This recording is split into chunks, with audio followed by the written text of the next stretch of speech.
Ahí está. ¿Recuerdan? Recién puse a grabar de vuelta, ahora sí me acordé del comienzo, que todas estas clases están quedando grabadas y colgados su enlace en la página EVA. Probablemente no para los que lo están viendo, quizás no les interese verla nuevamente o ver algún detalle, pero sobre todo si conocen algún compañero que por alguna razón, compañero o compañera, que por alguna razón no pudo asistir, simplemente hay que entrar a la página y ahí está el enlace. Entonces acá hicimos un cuadrito, ¿verdad?, que nos va a permitir comprender mejor cómo operan estos diversos factores en los procesos de innovación, ¿verdad?, en estos sistemas de innovación. Hay factores culturales que tienen que ver con lo cognitivo, con lo práctico, con los valores, ¿verdad? Simplemente vamos a repasarlo: formación científica y técnica, know-how en lo práctico. Y esto know-how no es simplemente una palabra, es saber cómo, obviamente, ustedes lo saben. Pero hay que saber cómo no se aprende solo en los libros, no se aprende solo en los libros, o en las universidades, o en las aulas. También se aprende en el hacer. Ese es el learning by doing, es decir, aprender haciendo. Por eso es clave lo que les decía recién, el ejemplo que les ponía respecto al puerto de La Paloma, ¿no? Digo, fue simplemente un ejemplo, ¿verdad? Cómo el aprender haciendo genera competencias que luego se trasladan más allá de ese proyecto concreto, ¿verdad? Obviamente hay factores sociales e institucionales, instituciones, políticas de investigación y desarrollo, política de patentes. Este es un punto muy debatido, siempre ha sido muy debatido, pero en general la política de patentes a lo que apunta es a proteger al inventor. Es decir, que alguien no se pase años trabajando, un grupo, un laboratorio, un equipo de investigación, y que luego de producido el desarrollo, producida cierta innovación, todo ese esfuerzo, que también es un esfuerzo económico desde luego, se les vaya de las manos por una copia, ¿verdad? También el sistema de patente tiene obviamente su lado negativo, ¿no? El exceso de patentamiento lo que lleva es justamente a impedir que ese conocimiento se difunda, que otros lo tomen y mejoren lo ya hecho. Hay toda una tensión, una discusión. Dentro del sistema capitalista es claro que quien hace un desarrollo, así como quien hace una flauta de pan o quien hace una puerta, tiene derecho a cobrar por ello, es decir, es su trabajo, vive de eso, ¿verdad? También es cierto que en los procesos de desarrollo de conocimiento científico, ese conocimiento, en la medida que esté, digamos, encapsulado a través de patentes, no se puede acceder a él, o para acceder a él hay que pagar una fortuna de la cual no mucha gente dispone, hace que no se continúe con esa cadena que es tradicionalmente propia de las ciencias, ¿no? Es decir, alguien realiza algo que toma la generación siguiente o el vecino y a su vez tiene un desarrollo posterior, etc. Y esto es un problema porque las ciencias, sobre todo las ciencias básicas en general, nunca tuvieron procesos de patentamiento hasta ya la segunda mitad del siglo XX, justamente en aquellas áreas estratégicas. Pero bueno, esta es la realidad, ¿verdad? Esta es la realidad, por lo menos tenemos que contar con ella. Esto no quiere decir alabarla, quedarnos, conformarnos, es lo que tenemos que contar con ella. Y obviamente los sistemas de financiación. ¿Mm? Es decir, una universidad, una industria, una política pública solo tiene andamiento si está financiada. Es decir, a pura voluntad las cosas no salen. Por supuesto que el factor voluntad, el factor cultural, el vamos arriba famoso, ¿verdad? Es importante, por supuesto que lo es, pero a pura voluntad las cosas no salen. Bueno, después todo lo que tiene el proceso de difusión de innovaciones, ¿verdad? Capacidad de comunicación, acceso a la información, ¿eh? Es decir, los procesos de acceso a la información son claves. Está algo vinculado también con las patentes o con los procesos de patente, pero en todo caso estamos hablando de más ampliamente acceso a la información. Es decir, hoy por hoy Internet, por ejemplo, nos ofrece un amplio acceso a mucha información, no toda la información, pero a mucha información, pero 20, 30, 40 años atrás, todo esto obviamente estaba mucho más restringido, es decir, cuando yo estudiaba mi posgrado, yo tenía que ir a la biblioteca a sacar libros, ¿eh? Y lo que no tenía, y lo que esa biblioteca no tenía, y las bibliotecas universitarias uruguayas nunca estuvieron muy bien dotadas, bueno, yo no podía contar con ese, pese a que ese libro era citado por una serie de autores por cierta importancia. O comprarlo en el exterior, pero obviamente el dinero muchas veces escasea. Obviamente se abrió el nivel de acceso, el costo de acceso a la información se redujo sustancialmente. Esto permite difundir, esto permite interactuar, esto permite informarse en definitiva. Hábitos de producción y consumo, desde luego, ¿no? Es decir, eh, hábitos de producción que estén entorpecidos, donde no haya una mano de obra calificada, etcétera, etcétera, sea la que sea, obviamente entorpece o traba, por muy bien intencionadas que sean, políticas de desarrollo. Nuevamente vinculémoslo al Uruguay, ¿no?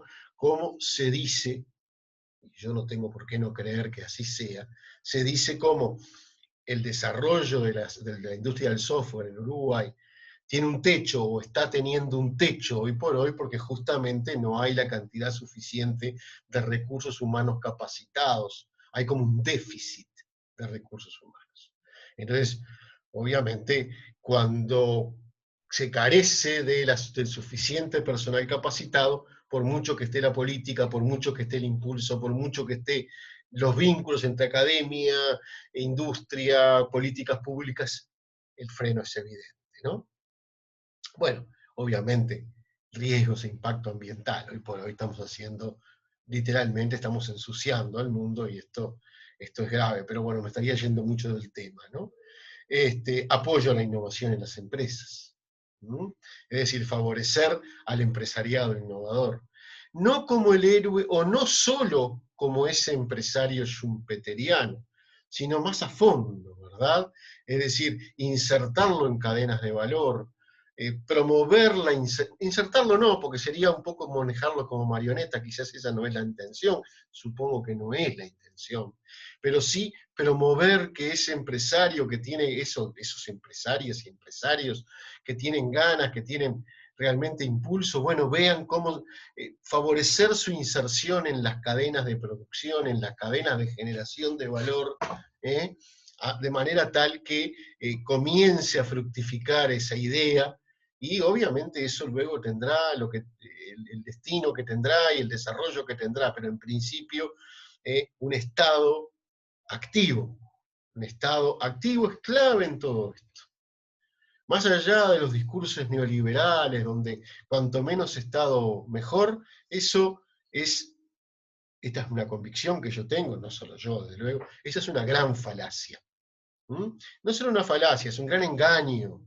En realidad, aún los estados más liberales tienen un fuerte Estado que promueve determinadas cuestiones. Por supuesto, no todo. ¿No? Y sin duda lo tuvieron en los países desarrollados al comienzo de los procesos de desarrollo. Es decir, el papel del Estado es clave porque justamente el Estado se hace cargo de aquello que no es rentable. La educación primaria no es rentable. La salud para todos no es rentable, es decir, uno no puede mirar los balances. La construcción de viviendas dignas no es rentable, por lo menos cuando se hace para aquella población menos dotada de digamos, de capacidades de pago y de repago. Pero es básico que una persona para formarse tenga una buena salud, un lugar digno donde vivir, una educación de calidad. Si esto no lo conforma el Estado, el sistema se derrumba. Después podrán haber grandes universidades, grandes empresarios y gente con ideas grandiosas, pero si falla desde la base, todo se derrumba.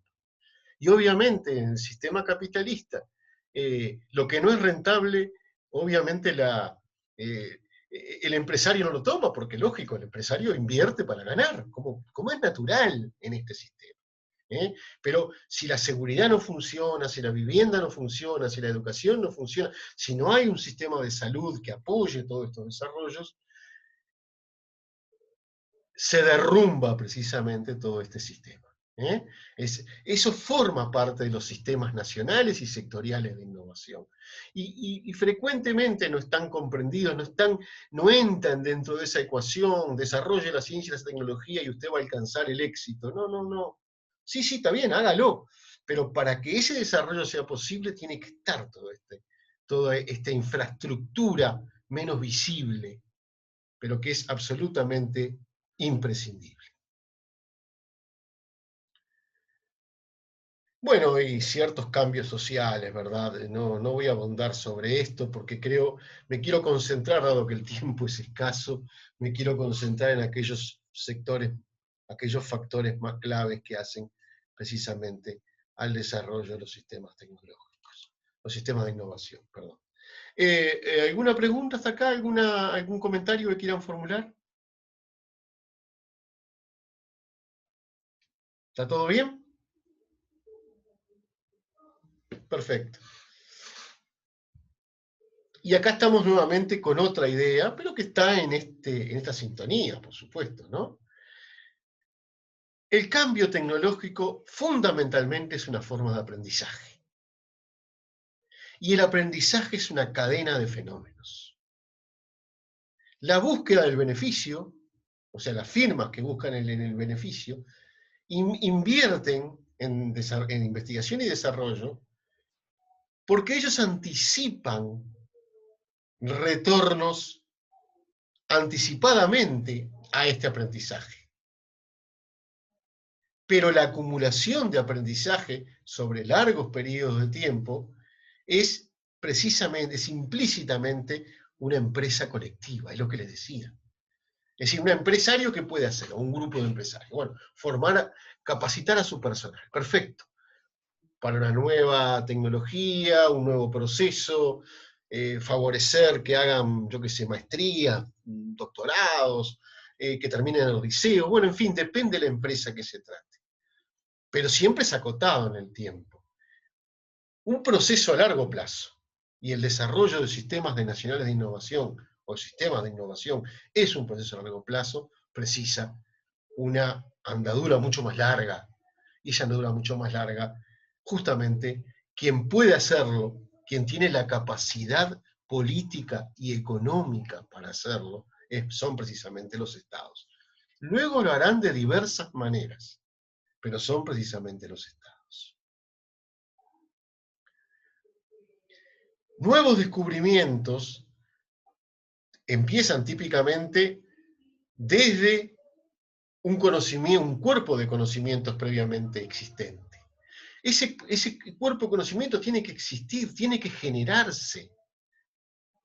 No existe el inventor de garaje que de ser un tipo que, no sé, vende chorizos en la feria, no tengo nada contra gente que vende chorizos en la feria, al contrario, pero que de golpe se pone en el garaje e inventa, no sé, la vacuna contra el COVID-19, no, eso no existe, ¿verdad? Es decir, la persona o el grupo de investigadores que finalmente invente una vacuna efectiva es porque se apoya en un cuerpo existente de conocimientos. Y ese cuerpo existente de conocimiento le precede, es parte de un sistema de conocimientos, acumulado, y acumulado gracias a un esfuerzo generalmente del colectivo. Es lo que pasó con Uruguay y el sistema científico uruguayo durante la crisis esta sanitaria.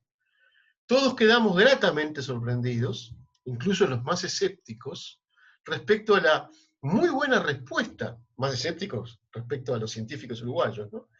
Respecto a la muy buena respuesta que tuvo el sistema científico uruguayo, generando rápidamente test, poniéndose a la orden, trabajando muy consecuentemente.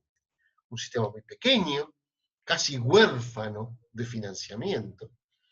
Vean que en Uruguay se invierte en investigación y desarrollo 0,4 del PBI, cuando en los países desarrollados estamos por encima del 2. Y otras sumas, ¿no? Por supuesto. El Producto Bruto Interno depende de la escala del país. No obstante lo cual, había un sistema de conocimientos acumulados, no totalmente inventado en Uruguay, porque esto no es una cuestión de nacionalismo. Había un sistema acumulado, un sistema que se investigó, que se estudió, Se sabía trabajar con genomas, entonces se pudo secuenciar los genomas del virus. Se pudo trabajar con respiradores porque se sabía lo que era un respirador y qué se precisaba. Se pudo hacer un test o varios tipos de test porque se sabe a dónde apuntar. Yo soy ignorante en todo esto, para detectar la presencia del virus. Es decir, hay un cuerpo de conocimiento. Sobre ese cuerpo de conocimientos es que se sigue construyendo. ¿Mm? Para comprometerse en estas actividades, continúa el autor, usted primero tienen que ganar la entrada a esa red, aprender su lenguaje, sus fórmulas, sus medios de medición, su maquinaria, quizás incluso su cultura y su folclore, es decir, las creencias que se tienen. En este sentido, dicen los autores, la tecnología depende de esas trayectorias anteriores. Este concepto de past dependent, o dependencia de trayectoria, es un concepto muy desarrollado y sobre todo muy apreciado en el campo de estudio del desarrollo tecnológico, porque precisamente, y también en el campo científico, es decir, como les decía recién, por supuesto que puede haber invenciones disruptivas que cambien 180 grados nuestra forma de mirar el mundo, y las hay, pero son pocas históricamente. Lo que hay es un trabajo de acumulación sobre lo ya existente, que lo mejora, lo transforma, lo mejora en algún sentido, no estoy valorándolo. En ese sentido hay una dependencia, una trayectoria que se sigue, que se mejora, que se aprovecha más eficientemente, etcétera, etcétera.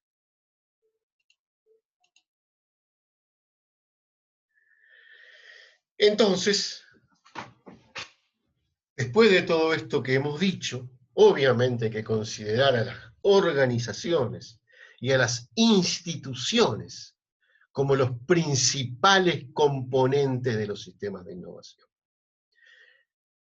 Obviamente, organizaciones e instituciones que están conformadas por seres humanos, como todos nosotros, pero que se dan determinada organización, y por eso se llama organización, se instituyen de determinada manera para conseguir determinados propósitos, para llevar adelante determinadas finalidades, organizarse para, instituirse para. Esto es típicamente político. Y vuelvo a repetir, creo que lo dije en la clase pasada, no hay que tenerle miedo a la palabra política. No hay que tenerle miedo a la palabra política más allá de que muchos sinvergüenzas la hayan, no sé, arrastrado por el piso. Sinvergüenzas que arrastran los conceptos por el piso y en todos los campos.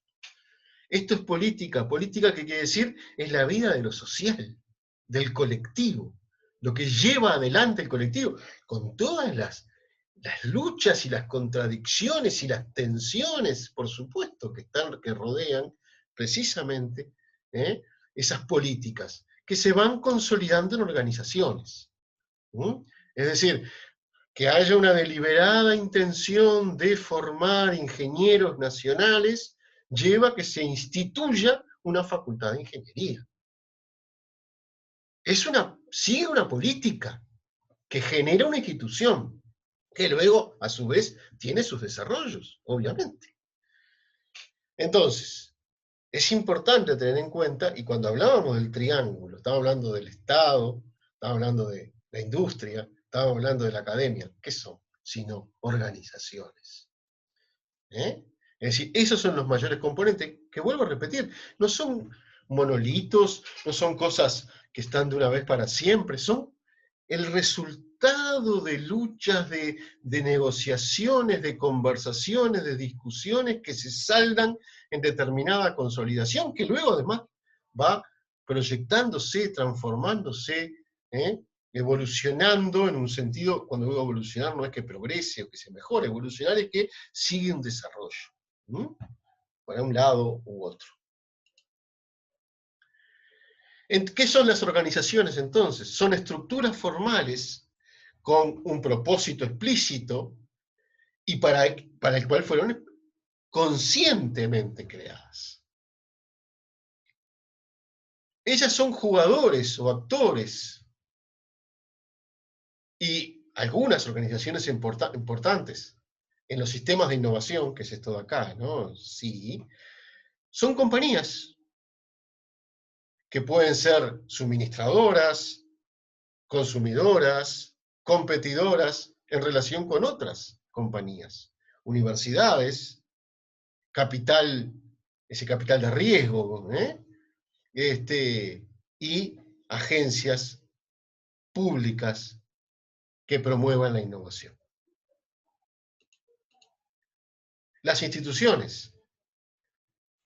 La organización es algo consolidado.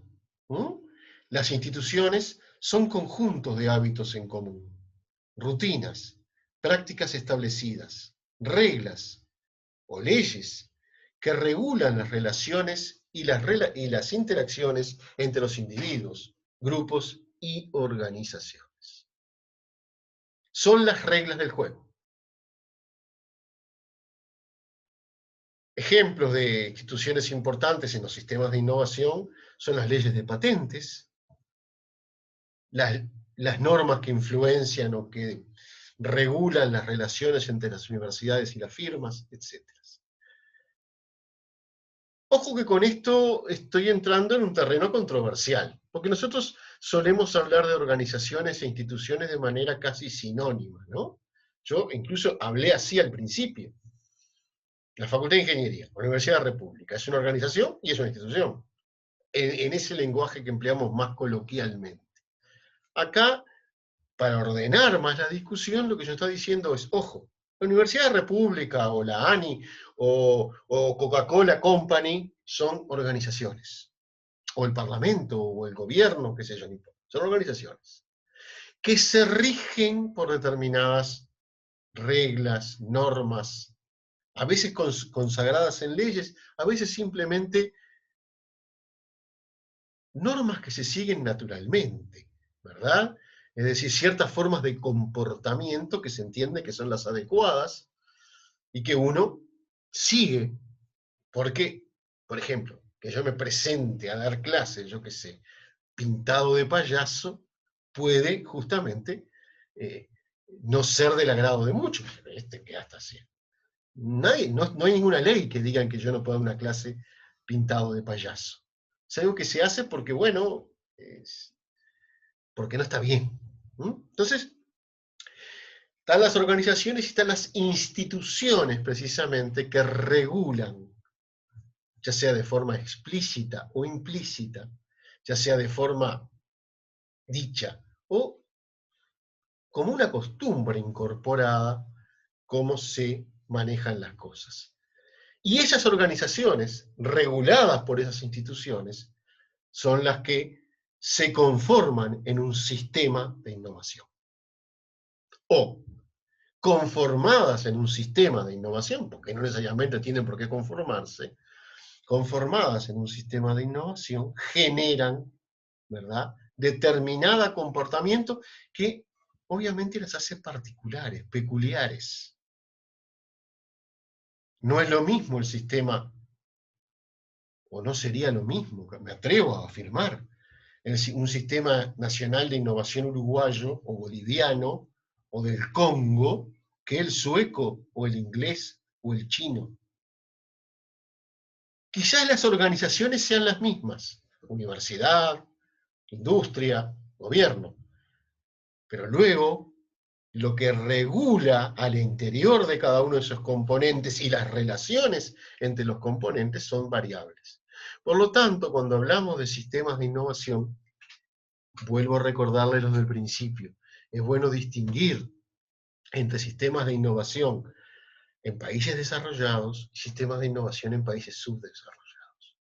Porque se precisan otras cuestiones, se precisan otras normas, otras reglas, otros énfasis. Por ejemplo, en Uruguay hay que desarrollar la educación primaria, secundaria y terciaria. Hay que facilitar el acceso a la enseñanza terciaria. Cosa que la universidad estaba haciendo hasta que le cortaron el presupuesto. estaba generando cada vez una matrícula cada vez mayor, llevando a la universidad al interior de la medida que podía. ¿Mm? No ha empezado ahora el retaseo del presupuesto, ya había empezado antes, ¿eh? No estoy tomando ninguna... Tengo obviamente mi corazón político, pero no lo estoy diciendo por lo que pasa ahora. Ahora se acrecienta el problema. ¿Eh? ¿Qué quiere decir todo esto? Quiere decir que todavía nosotros tenemos un ingreso bajísimo en los estudios terciarios de la gente. Y no es que los estudios terciarios sean el sumo, es que esos procesos de socialización que se generan en toda la cadena de formación primaria, secundaria, terciaria, van generando capacidades, van generando individuos capaces, o apuntan por lo menos a generar. Y no es lo mismo un sistema como el nuestro, donde solo una minoría toma estudios terciarios, ni siquiera yo concluye, toma estudios terciarios, ¿eh? De un país como el Canadá o como Dinamarca, donde un 80% tiene al menos ciertos años de estudios terciarios. Entonces, todas esas diferencias, ¿verdad?, van generando diferencias también luego cuando se conforman, si es que lo hacen, los sistemas de innovación. ¿Queda claro? ¿Alguna pregunta? ¿Algo que se quiera comentar? Me siento muy solo hablando así.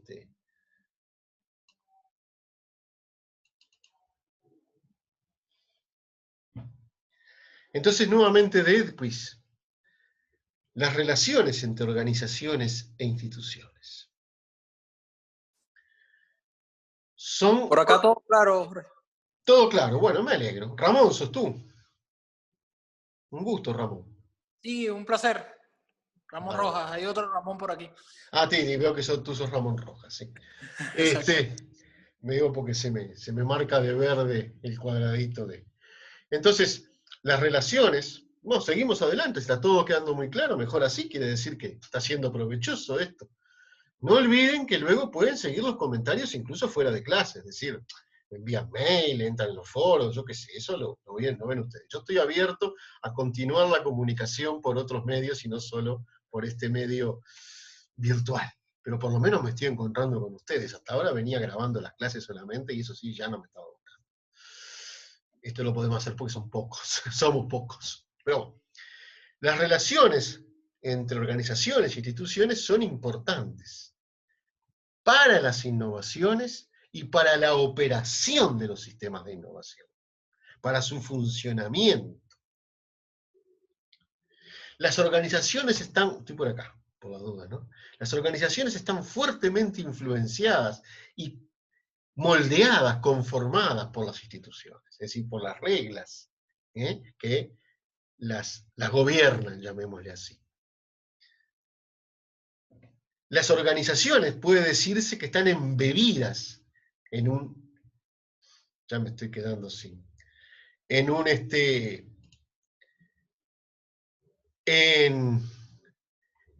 están embebidas en las organizaciones. Ah, perdón, me apareció el cartel que se me acaba el tiempo, es decir, se puede decir que las organizaciones están embebidas en un entorno institucional o un conjunto de reglas, ¿verdad?, que incluye el sistema legal, las estándares, las normas, pero las instituciones también están embebidas en las organizaciones. Es decir, son como cosas que cuajan, aunque sea momentáneamente, pero que perduran un poco más que simplemente una expresión de deseos, que a veces perduran durante mucho tiempo, como la democracia parlamentaria, etcétera, ¿verdad? Es decir, más allá de que se transforme, vaya cambiando, las reglas y las organizaciones están interactuando permanentemente. Ejemplos como prácticas específicas en las firmas, para, no sé, acá bookkeeping es el que lleva los libros, ¿no? O concernientes a relaciones entre gerentes y empleados, una cantidad de instituciones que se desarrollan al interior de las firmas. Por tanto, hay un ida y vuelta complejo, más complicado diría yo, ¿verdad? Una relación compleja de ida y vuelta entre organizaciones, las relaciones que influencia en los procesos de innovación y, por tanto, también la performance, o sea, las competencias y el cambio en los sistemas de innovación. ¿Por qué le dan tanta importancia a estos, los que sostienen los sistemas de innovación? Porque colocan a lo institucional, es decir, esas normas y el organizacional, como una especie de centro que es clave para ese salto adelante. Esto se vincula con toda una línea en las teorías económicas que se llama el institucionalismo, que justamente perciben que uno puede hacer muchos esfuerzos, puede producir mucho, trabajar mucho, pero si no hay una institucionalidad fiable, en la cual todos, consumidores, productores, y todos lo somos en uno y otro lado, se confíe, relativamente se confía al menos, por mucho que se produzca, siempre va a haber como un déficit. Entonces, si lo que queremos es producir esa relación, de manera tal que esa relación, ese sistema, sea un sistema dinámico y eficaz, tiene que estar regido, ahora sí podemos decirlo, por una institucionalidad fiable. Y esto puede verse tanto en lo micro, que es a donde apunta Edquist en esta diapositiva, que es la empresa, la firma, como, digamos, el individuo del colectivo, como en lo macro. Que las políticas públicas sean claras y transparentes, que los vínculos entre la industria y la academia sean claros y transparentes, se diga lo que se quiere, cómo se quiere, lo que se reciba, se partan las ganancias, etc. Un ejemplo también, nuevamente la Facultad de Ingeniería. Conforme iba avanzando este proceso, que se empezó a impulsar allá por la década de los 80 entre los institutos de la Facultad de Ingeniería y empresas tanto públicas como privadas, las ganancias que devenían, que eventualmente devinieran de la aplicación de esa innovación, fruto del acuerdo entre los industriales o esa industria y la Facultad de Ingeniería, se iba miti-miti. Es decir, mitad de la ganancia para la industria, y obviamente hacía lo que le interesa, y luego la universidad tiene procesos complejos de reparto del dinero. Esas son instituciones claras y transparentes. Trabajamos juntos y lo que se gana lo dividimos mitad a mitad. U otras formas de acuerdo, no tiene por qué ser esa la forma de acuerdo, desde luego, ¿verdad? Es decir, la forma, lo que quiero poner de manifiesto es cómo lo institucional tiene que ser un valor a construir y preservar, mejor dicho. La buena institucionalidad tiene que ser un valor a construir y preservar para que funcione un sistema de innovación. Y en el caso de nuestro concreto, un sistema de innovación en el campo científico-tecnológico que promueva el desarrollo industrial en un sentido, vuelvo a insistir, muy amplio del concepto de industria. Avancemos un poquito más, lleguemos a un árbol, que acá abajo ya se nos está acabando nuevamente el tiempo. Sigue la presentación, es más larga, y yo me disculpo, pero bueno, es lo que podemos hacer. De todas maneras, ustedes tienen la presentación colgada, todo esto está colgado, es verdad, está casi todo en inglés, pero les sugiero, léanla. Fíjense si hay algún autor que les interesa. Yo de todos estos autores tengo materiales digitalizados. Son todos digitales estos autores, o sea, si no los conseguí digitales, los digitalicé, los hice digitalizar. Así que si a alguno les interesa en particular, me lo piden, me mandan un correo electrónico a mi correo institucional, jrasner@fink.edu.uy, y yo les envío ese material. No quise colgarlo todo en EVA porque me parecía un abuso en todo sentido, la verdad, abuso, ¿no? Entonces, hablemos entonces un poco de la taxonomía de las innovaciones, ¿verdad? Las innovaciones pueden ser de proceso, y esto puede ser tecnológico u organizacional. A ver, veamos una distinción entre esto. ¿Cuál podría ser un proceso tecnológico? Una innovación de producto, de proceso tecnológico, y supongamos que podría ser la producción del Forté, o el toyotismo, que genera, están muy pegados entre sí, ¿no? Es muy artificial su separación, que genera una nueva manera de organizar la producción para generar un artefacto, sea un auto o lo que sea. U organizacional. El caso más típico, más a la mano, es McDonald's. Produce hamburguesas como han producido 200 millones de personas antes de McDonald's. No sé, 200 millones, pero unos cuantos antes que McDonald's. Pero justamente organizaron la producción de una manera tal que generan el mismo producto de una manera distinta. ¿No? E innovaciones de producto, que pueden ser bienes, un auto, una casa, un teléfono inteligente, etcétera, o servicios. Un servicio de turismo, un servicio de información. Entonces, hablamos de innovaciones y generar este sistema de innovaciones, por supuesto que puede darse por una idea brillante. No estoy negando la existencia del empresario schumpeteriano. Digo, me parece que es una especie en extinción por la propia complejidad y por el propio característica y estructura que tiene el sistema capitalista en la actualidad, globalizado, con cadenas de valor muy grandes, o es producto de un sistema de innovación que tiene, en nuestro caso particular, a la ciencia y a la tecnología como los factores claves para poder generar innovaciones de proceso o de producto. Y ese sistema, y con esto estoy redondeando y cerrando la clase, y ese sistema tiene componentes.